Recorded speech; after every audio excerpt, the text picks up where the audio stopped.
What makes this year so special?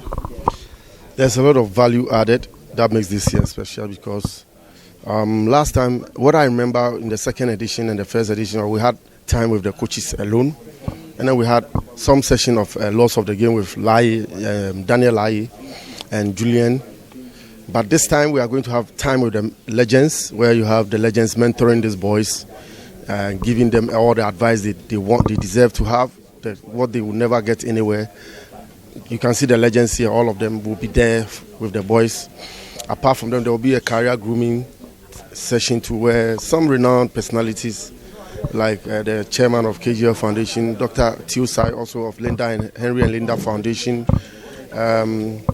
other renowned established personalities, even including a former player who played and now he's a doctor lecturing in the UK. He will also be there. And then we are also expecting other resource persons, including some personalities from the country who will be part of the program, where we will add value apart from the football that the boys will play.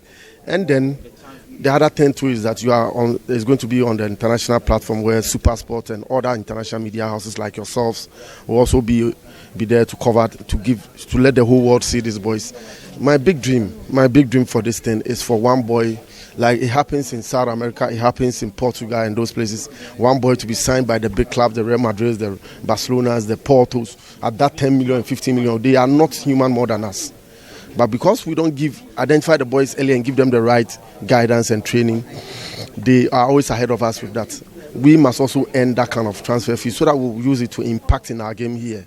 And so that time, that one alone will be special. And then the icing on the cake is the dream team, where the legends will select the dream team, groom them for a whole 1 year program, where the dream team, we will not give them a cut-off number. We'll give them as long as they want to.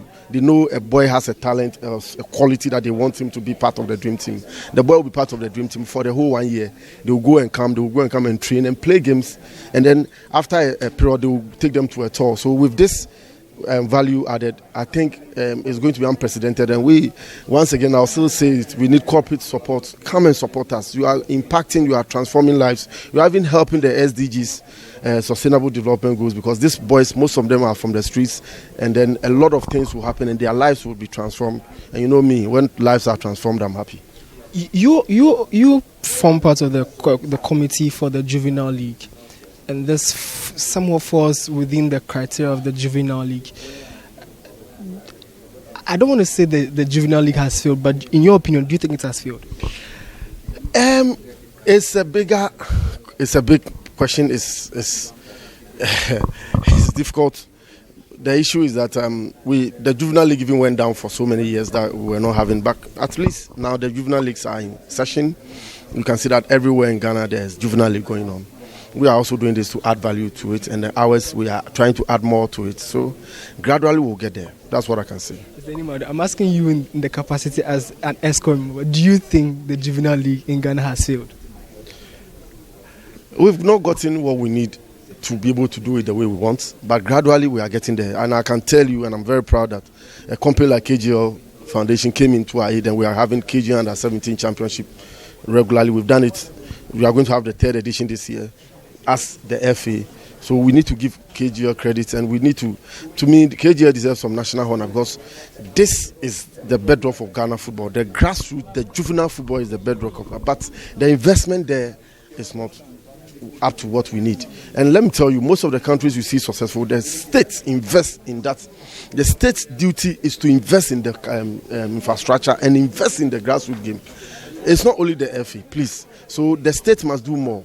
And we are asking that because of my passion, I have been able to put out this with the driver Samoajan brand behind it, and we are doing this to do the best we can. But it is not enough. We need funding to be able to do the national thing well, and to me, we should have national academies all over every region. By step we'll get there.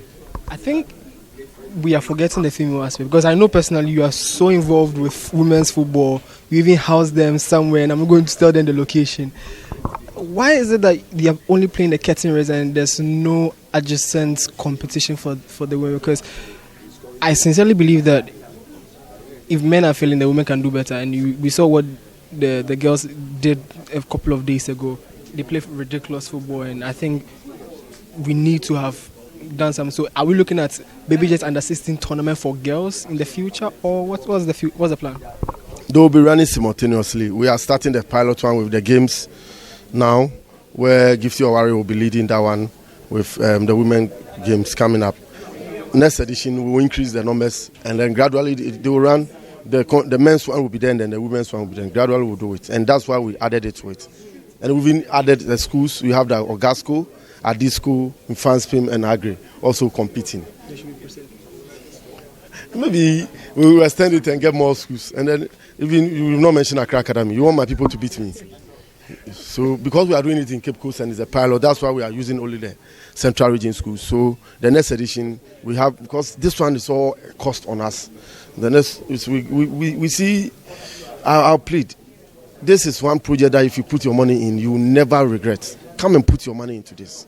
Wherever you are, what company you are, come and put your money into this. Even if it's your CSR budget, come and put your money into this. Look at these young guys. They are going to be the future. And when you put your money in the future, they will be associated with your brand for the rest of their lives. That a company, namely these companies, has impacted, has supported me, and this is where I am. Let's do this. Corporate Ghana, come and support us.